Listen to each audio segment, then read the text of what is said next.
Oi, pessoal, bom dia para vocês. Aqui é o professor Bruno Oliveira. Estamos iniciando hoje a nossa aula de número 45 do curso Escola de Direito Eleitoral.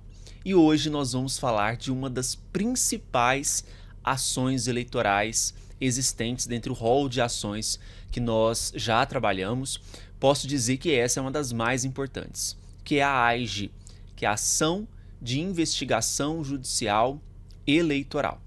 Nesta aula, nós vamos traçar o objeto desta ação de investigação judicial eleitoral, tudo o que nós precisamos saber sobre a AIGE, ok? Esta, então, é a nossa aula de número 45, conforme o cronograma, é a nossa penúltima aula, né? A próxima aula nós vamos falar sobre crimes eleitorais, os principais crimes eleitorais que podem ocorrer durante uma campanha, ok? Então hoje nós vamos de aula 45. Se você ainda não adquiriu o nosso curso Escola de Direito Eleitoral, basta acessar o site eleitoralcombruno.com.br. Lá você tem acesso a este curso e outros também, e o cronograma, né, todos os temas que nós trabalhamos ao longo do curso da Escola de Direito Eleitoral, certo? Então vamos falar hoje sobre a AIGE, Ação de Investigação Judicial Eleitoral. Como de praxe, nós utilizamos ao longo desta aula de dois preceitos normativos, a Lei Complementar 64 de 1990, que é a tão famosa Lei das Inelegibilidades, com as suas eventuais atualizações em virtude, por exemplo, da Lei da Ficha Limpa, que é a Lei Complementar 135 de 2010, que atualizou essa Lei Complementar 64 de 90, ok? E claro, nós tivemos também que beber um pouco da fonte de uma nova resolução. Aqui só corrigir porque era a resolução 23.735 de 2024. É uma nova resolução, novíssima em folha, que trata sobre os ilícitos eleitorais. Então hoje nós temos uma resolução que vai abordar os ilícitos eleitorais e claro que nós temos ali uma pincelada sobre a ação de investigação judicial eleitoral, certo? Para que nós possamos dar início, o que nós precisamos compreender a partir desta ação de investigação judicial eleitoral? Edson Rezende, ele afirma que a AIGE é um poderoso veículo de resgate da democracia. Nós vamos trabalhar mais adiante que a AIGE tem como objeto processar e julgar casos em que nós temos abuso de poder político, econômico, de autoridade, abuso de uso dos meios de comunicação, inclusive a internet. Então, quando se abusa, né, seja um abuso de poder político, econômico ou de meios de comunicação, ou até mesmo na própria internet, viola-se vários princípios. Princípios da isonomia, da igualdade entre os candidatos, né? Inclusive, viola-se o princípio da soberania popular, né? Porque, em tese, quando a gente fala de democracia, o poder está nas mãos do povo. Mas quando um certo candidato, uma certa candidata, abusa do poder, né? Ele está acima do poder que é garantido ao povo de o povo escolher os seus representantes de forma legítima. Então, quando um candidato ou candidata abusa de um poder, nós estamos ferindo o poder conferido ao povo. Então, por isso que a AIGE, ela busca resgatar a democracia, né? Ela busca apurar e punir aqueles que abusam do poder em detrimento do legítimo poder do povo, né? Outro ponto importante, né? O Anselmo Cerello afirma que a AIGE é um instrumento de repressão do abuso do poder político e econômico nas eleições, mas não só repressão do abuso do poder econômico e político. Eu citei aqui para vocês outras funções da AIGE, né? Eu citei para vocês a AIGE apurando abuso do poder de autoridade, abuso de poder nos meios de comunicação, rádio, TV e, claro, hoje a internet. Ainda se fala, inclusive, de abuso do poder religioso, apesar de nós não termos um instrumento expresso de abuso do poder religioso, mas nós temos nuances do abuso do poder religioso que também pode acontecer, e a AIGE também pode ser utilizada para o combate desse abuso, tá? Bom, a AIGE busca então tutelar a legitimidade e a normalidade do pleito eleitoral, que nós não tenhamos um peso maior de um lado da balança para um candidato que abusa do poder, né? Abusa, por exemplo, do cargo que exerce, da função que exerce na administração, abusando do poder político, ou ele fere limites que são estabelecidos para a campanha, né? Extrapolando de uma forma surpreendente aquele limite, né? Então nós temos ali um abuso do poder econômico, ou ele age na internet de uma forma que abusa do poder de comunicação social, né? Então nós temos ali um instrumento, que é a própria AIGE, que busca tutelar a legitimidade, tutelar a normalidade das eleições, certo? Bom, alguns objetivos devem ser traçados aqui referentes a esta ação. Primeiro, né, apurar o uso indevido, o desvio ou ainda o abuso do poder econômico em benefício de candidato ou de partido político.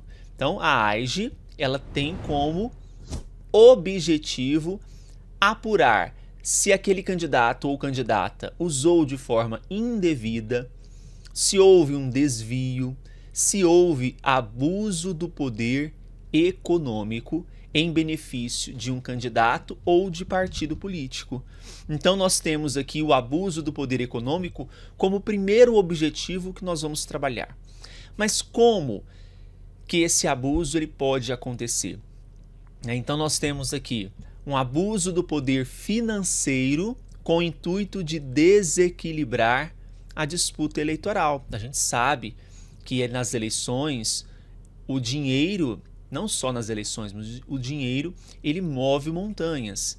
Mas durante o pleito eleitoral eu preciso colocar em um mesmo patamar candidatos e candidatas, para que a disputa não seja em virtude de quem gastou mais, né? Ou de quem abusou daquele poder econômico, mas a disputa ela precisa estar no mesmo patamar para todos os candidatos, para todas as candidatas, para que realmente nós tenhamos um equilíbrio na disputa eleitoral.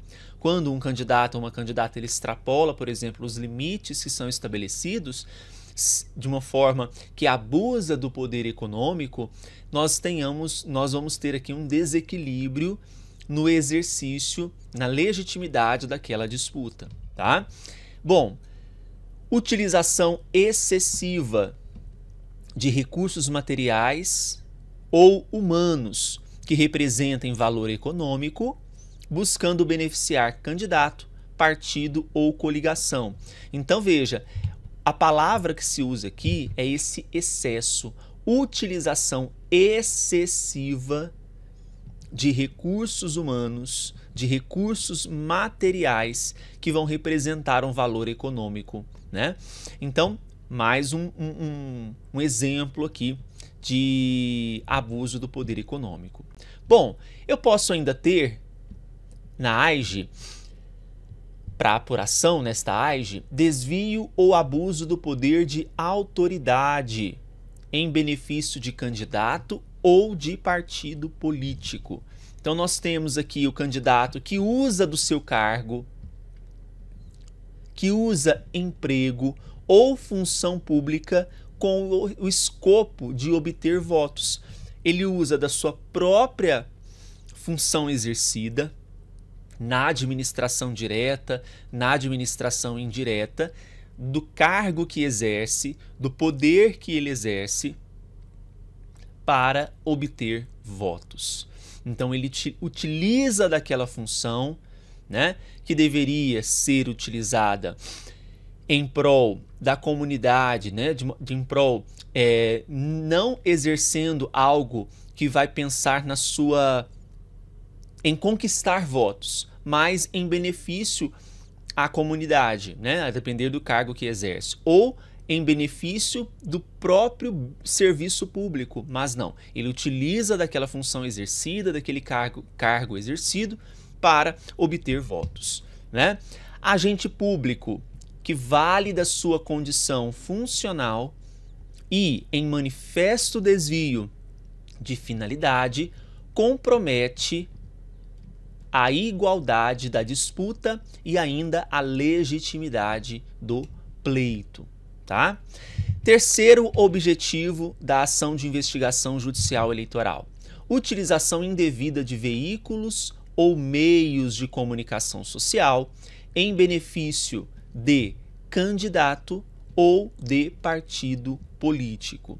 E quando eu falo meios de comunicação social, nós estamos falando aqui, pessoal, da TV, rádio e, claro, não podemos esquecer da internet, né? Então nós temos a utilização indevida de veículos ou meios de comunicação social em benefício de candidato ou de partido político, causando um desequilíbrio do postulado da paridade dos meios entre os competidores, tá? Veja, aqui eu tenho um acórdão do TSE de 2023 que fala o seguinte: a internet e as redes sociais enquadram-se no conceito de veículos ou meios de comunicação social a que se refere esse dispositivo. Então, quando eu falo de abuso dos meios de comunicação social, não estou falando somente da TV e rádio, mas sim daquele meio que é utilizado em massa, que é a própria internet. E o próprio TSE já reconheceu que se enquadra a internet, se enquadra as redes sociais no termo, no gênero, meios de comunicação social, certo? Mais um acórdão agora de 30/6/2023. Olha só. O uso de aplicações digitais, de mensagens instantâneas, visando promover disparos em massa, contendo desinformação, contendo inverdades em prejuízo de adversários e em benefício de candidato, pode configurar abuso do poder econômico e ou uso indevido dos meios de comunicação social, tá? Então, disparo em massa, aqui se coloca, né, também envolvendo esses meios de comunicação social, disparos em massa, pode configurar abuso do poder econômico e uso indevido dos meios de comunicação social ou uso indevido dos meios de comunicação social, certo? Então nós temos aqui essa hipótese bastante clara para nós. Ok? Abuso do poder político é o quarto objetivo aqui para nós, né? Abuso de poder político. Então o abuso do poder político se caracteriza, olha só, se caracteriza como ato de agente público vinculado à administração ou detentor de mandato eletivo, praticado com desvio de finalidade eleitoreira que atinge bens e serviços públicos ou prerrogativas do cargo ocupado em prejuízo à isonomia entre as candidaturas, tá? Então, olha só esse julgado de novembro do ano passado, super recente. Vejam, configura abuso de poder político a hipótese de contratações temporárias de servidores públicos realizados no curso do ano eleitoral, sem enquadramento na excepcionalidade prevista no artigo 37, 9º da Constituição e com viés eleitoreiro. Ou seja, contrato temporariamente, em número nunca antes visto ao longo do mandato, né, o que poderia ter acontecido ao longo dos 4 anos. Aquele candidato deixa para fazer isso no ano eleitoral de uma forma excessiva, buscando somente votos. Tem um viés eleitoreiro. Então, esse julgado do TSE foi bem claro. Olha, é abuso do poder político quando se contrata temporariamente servidores públicos de uma forma que vai ser analisada nos casos concretos, claro, com viés eleitoreiro. Então, cada caso é um caso, né, gente? A gente não pode delimitar. A gente precisa analisar caso por caso para entender o porquê daquelas contratações temporárias, né? Será que realmente eram necessárias?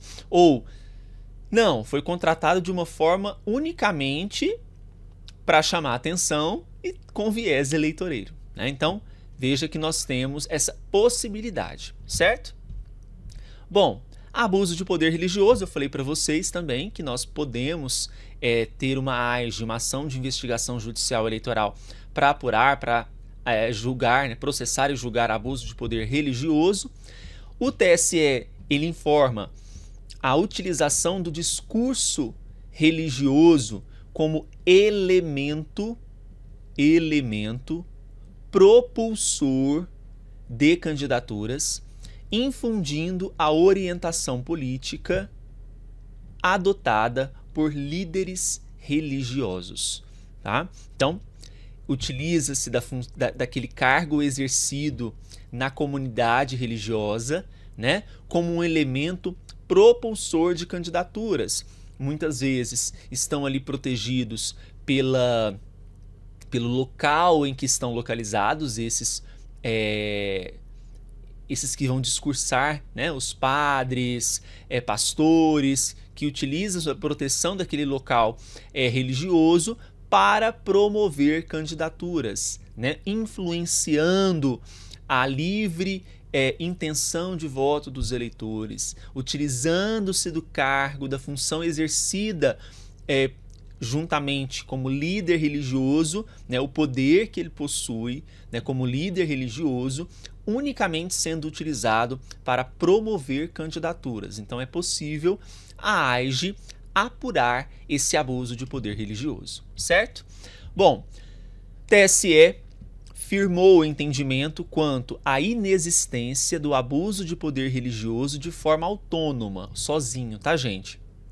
Porque não há previsão legal ainda da questão do abuso de poder religioso, tá? Então, de forma autônoma, isolada, não é possível, tá? O que nós podemos ter é o abuso do poder religioso concatenado com, por exemplo, abuso do poder de autoridade, tá? Abuso do poder político. Então, o TSE firma esse entendimento quanto à inexistência de abuso de poder religioso de forma isolada, de forma autônoma, tá? Segundo Luiz Fux, não existe abuso do poder religioso. Seria o abuso de poder político via religião, tá? Então, isoladamente eu tenho abuso do poder religioso? Não. Se vai propor uma ação de investigação judicial eleitoral em uma situação que você entende que aquele discurso religioso foi utilizado como propulsor de candidaturas, você não pode combater o abuso de poder religioso isoladamente, mas sim um abuso de poder político com viés religioso, via religião, certo? Bom, agora vamos aqui enumerar, a partir de agora, alguns atos que podem configurar, por exemplo, nós vamos ver neste momento, abuso do poder político. Então, primeiramente, vamos ver os casos em que vão poder configurar abuso do poder político, abuso do poder econômico. Então eu vou citar aqui para vocês algumas situações que podem configurar. Por exemplo, abuso do poder político, concessão de benefícios a servidores públicos nas proximidades das eleições, quando evidenciada a possibilidade de reflexos na circunscrição do pleito. Isso aqui acontece com muita frequência, né, pessoal?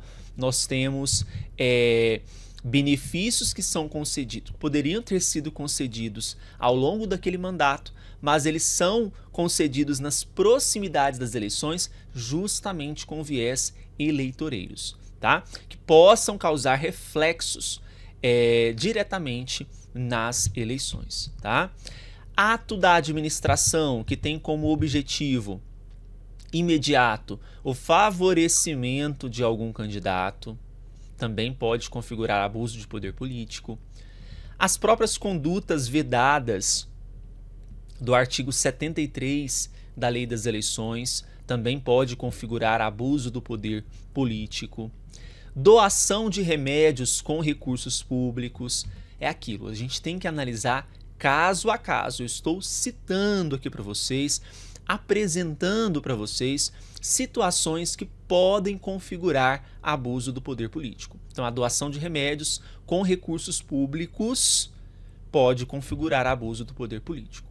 Agora, atos que configuram abuso do poder econômico. Bom, ofertas de valores a candidato com o intuito de comprar-lhe a candidatura. É um exemplo de abuso do poder econômico. Vultuosa contratação de veículos e de cabos eleitorais. Também podemos configurar abuso do poder econômico. Mau uso de recursos patrimoniais. Também pode configurar abuso do poder econômico. Utilização de caixa 2 em campanha eleitoral também, né? E configuração do ato abusivo. Um julgado de março de 2023, importante para a gente entender a AIJE. Olha só, para a caracterização do abuso de poder, e aqui eu estou colocando abuso de poder como gênero, tá? Impõe-se a comprovação da gravidade dos fatos imputados, demonstrada pela verificação do alto grau de reprovabilidade da conduta. Aqui nós temos um aspecto qualitativo para a caracterização do abuso de poder. Então, veja, alto grau de reprovabilidade da conduta. E ainda da sua significativa repercussão a fim de influenciar o equilíbrio da disputa eleitoral. E aqui nós estamos diante do aspecto quantitativo. Então, gravem. Quando eu falo de abuso de poder, nós temos que lembrar, eu tenho, de um lado, um aspecto qualitativo, que é o alto grau de reprovabilidade da conduta, e do outro lado nós temos uma influência ao equilíbrio da disputa eleitoral. Aí nesse nós estamos falando do aspecto quantitativo. Então, para caracterizar esse abuso de poder, eu tenho o aspecto qualitativo e o aspecto quantitativo para caracterização, certo? Bom, previsão legal. Onde que eu vou encontrar, professor, então, a previsão legal da lei, da ação de investigação judicial eleitoral? Na Lei Complementar 64 de 90, que é a Lei das Inelegibilidades, tá? No artigo 22. Olha só o que diz o artigo 22. Diz que qualquer partido político, coligação, candidato ou até mesmo o Ministério Público Eleitoral, e eu quero que vocês acrescentem aí também as federações. Né? As federações também podem ser legitimadas para a propositura da AIJE. Então, poderão representar a Justiça Eleitoral diretamente ao corregedor geral ou regional, relatando fatos e indicando provas, indícios e circunstâncias, e pedir abertura de investigação judicial eleitoral para apurar uso indevido, desvio, abuso do poder econômico, poder de autoridade, utilização indevida de veículos ou meios de comunicação social em benefício de candidato ou de partido político, obedecido o seguinte rito. Então, tem, claro, um rito próprio para ação de investigação judicial eleitoral. Então, esse artigo 22, ele nos apresenta aqui uma série de informações. Os legitimados ativos para propor a ação de investigação judicial eleitoral, que nós sabemos, partido político, coligação, candidato, federações e até mesmo o Ministério Público. E esta representação à Justiça Eleitoral é feita ao corregedor. Então, se por exemplo nós estamos falando do cargo de presidente, então quem vai julgar é o TSE, mas a representação é feita ao corregedor geral. Estou falando do cargo de governador, quem vai julgar é o TRE, mas a representação ela é proposta ao corregedor regional. Nas eleições municipais, o juiz eleitoral ele vai exercer essa dupla função de receber essa representação e também de julgar, processar e julgar. Na eleição municipal, acontece de forma diferenciada comparada às outras eleições, ok? Bom, capacidade postulatória. Será que eu preciso de advogado? É necessário, pessoal, o advogado para pleitear a ação de investigação judicial eleitoral, tá? Não tem como propor esta ação de investigação sem a presença de advogado, tá? Então, há essa necessidade. É obrigatório, então, ao advogado para pleitear a ação de investigação. Quem pode propor? Quem são os legitimados ativos? Então, nós temos qualquer partido político não coligado, né? Mesmo aqueles que não estejam participando do processo eleitoral pode propor ação de investigação, tá? Eu tenho coligação, então eu tenho às vezes o partido político isolado e eu tenho uma coligação majoritária, porque nós não temos mais coligação proporcional, né? Então qualquer partido político não coligado, coligação, candidato, Ministério Público, o eleitor não tem legitimidade para propor esta ação de investigação judicial, tá? Quais são os requisitos para o candidato propor uma ação de investigação judicial? Primeiro, precisa ser indicado em convenção partidária. Então, lá na convenção indica quem serão os candidatos que vão disputar a eleição, né? Então, a confirmação de que foi indicado em convenção partidária já supre essa necessidade. O próprio requerimento do registro de candidatura, que se dá após essa escolha em convenção, né? Desistência. Em havendo desistência da ação por parte do representante legitimado, olha que interessante, o Ministério Público ele poderá assumir a titularidade da ação de investigação. Então, a parte, vamos imaginar o candidato, ele representou pela AIJ, certo? No entanto, o que acontece? Ele quis desistir, mas a desistência desse candidato não impede que o próprio Ministério Público assuma a titularidade da ação de investigação judicial eleitoral, tá? Então, a desistência por parte de um representante legitimado não impede que o próprio Ministério Público assuma a titularidade da ação de investigação judicial eleitoral, certo? Quem sofre a AIJ, pessoal? Quem são os legitimados passivos? Partido político, candidato ou até mesmo pré-candidato. O que mais? Cidadão que não é candidato. Então, cidadão que não é candidato, desde que haja participado ou ainda tenha coautoria nos atos irregulares do candidato, tá? Bom, é possível o litisconsórcio? Vamos ver o primeiro caso, entre titular e o vice. Então, vamos imaginar o candidato a prefeito e o vice-prefeito.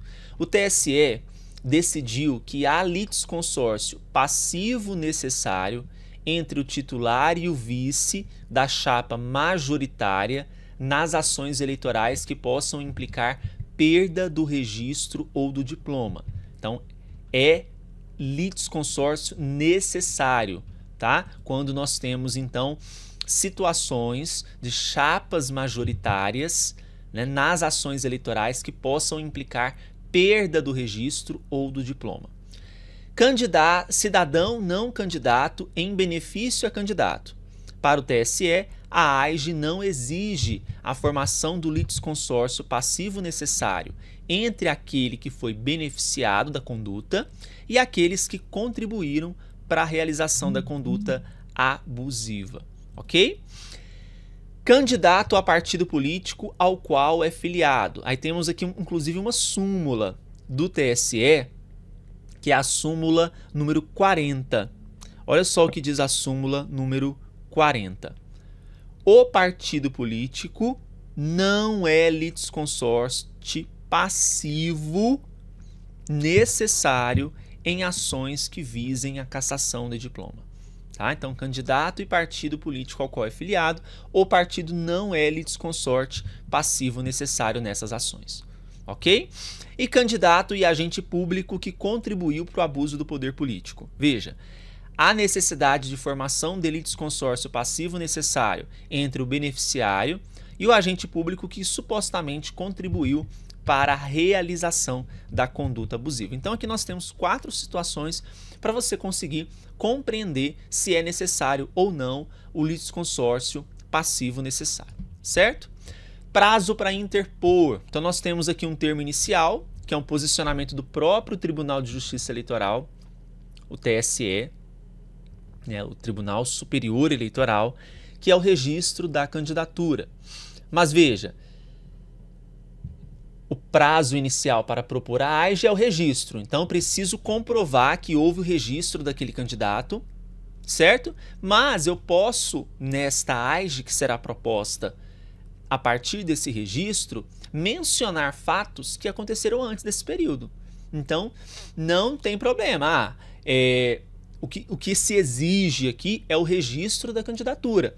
Mas os fatos que configuraram o abuso podem ter acontecido antes do período do registro da candidatura, certo? Então fique claro isso.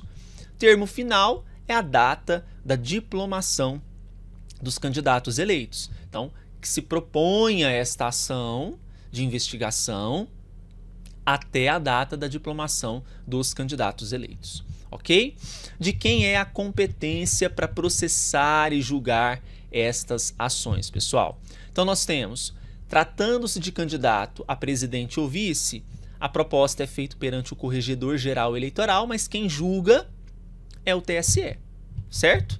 Se eu estou falando de candidato a governador ou vice, senador, deputado federal, estadual, distrital, proposto através do Corregedor Regional Eleitoral, certo? Mas quem julga? Os tribunais regionais eleitorais. Agora, estou falando de candidato a prefeito ou a vice e vereadores, a competência tanto para processar quanto para julgar, vejam, perante os juízes eleitorais. Então, nas eleições municipais 2024, o juiz eleitoral, né, ele vai exercer essa função, né? Ele vai ser tanto que vai recepcionar quanto que vai julgar. Tanto o processamento quanto o julgamento na eleição municipal caberá aos juízes eleitorais, certo? Bom, prova pré-constituída. Vamos lá. De acordo com o Tribunal Superior Eleitoral, para o ajuizamento da AIGE, não se faz necessária prova pré-constituída, mas é possível, né, é suficiente a apresentação de indícios. Então, a apresentação de indícios já é suficiente para o ajuizamento da AIGE. Não é necessária a constituição de provas pré-constituídas, certo? Se a AIGE for procedente, o que isso pode acarretar para os eleitos? Então, aqui nós temos 4 possibilidades. Primeiro, aqui eu estou falando, pessoal, se for procedente após a proclamação dos eleitos, tá? Então, nós vamos ter a cassação do registro ou do diploma da candidata ou do candidato diretamente beneficiado pela interferência do poder econômico ou pelo desvio ou abuso do poder político ou dos meios de comunicação, e aqui nós vamos ter a consequente anulação dos votos obtidos. Inelegibilidade por 8 anos, a contar da data do primeiro turno da eleição em que se tenha comprovado o abuso, das pessoas que tenham contribuído para a sua prática e que tenham figurado no polo passivo. Terceiro, comunicação ao Ministério Público Eleitoral. Quarto, determinação de providência que a espécie imponha, inclusive para recomposição do erário, se comprovado desvio de finalidade na utilização dos recursos públicos. Então, viram tanto de sanções possíveis caso nós tenhamos uma AIGE procedente?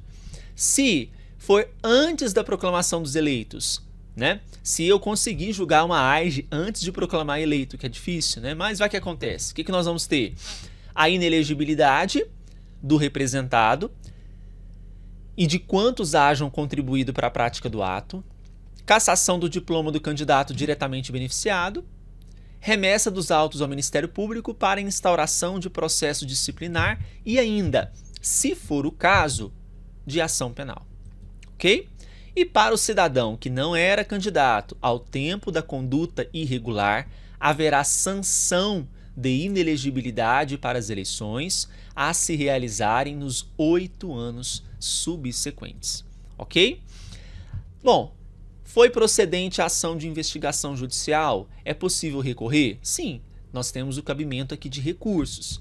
Então veja, tem uma decisão do juiz eleitoral, certo? Eu posso recorrer por meio dos embargos de declaração ou recurso inominado no prazo de 3 dias. Só que esse recurso vai ser direcionado a quem? Ao TRE. Tá?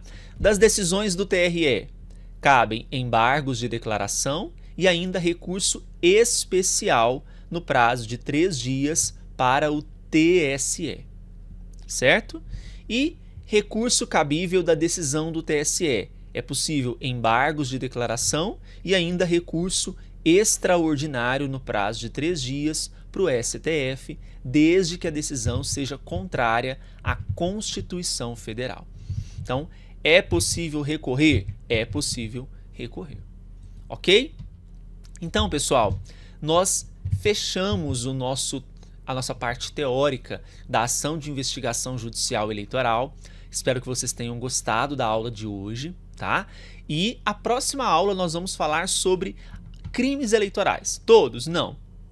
Vou selecionar aqueles crimes mais importantes que precisamos conhecer para a campanha eleitoral.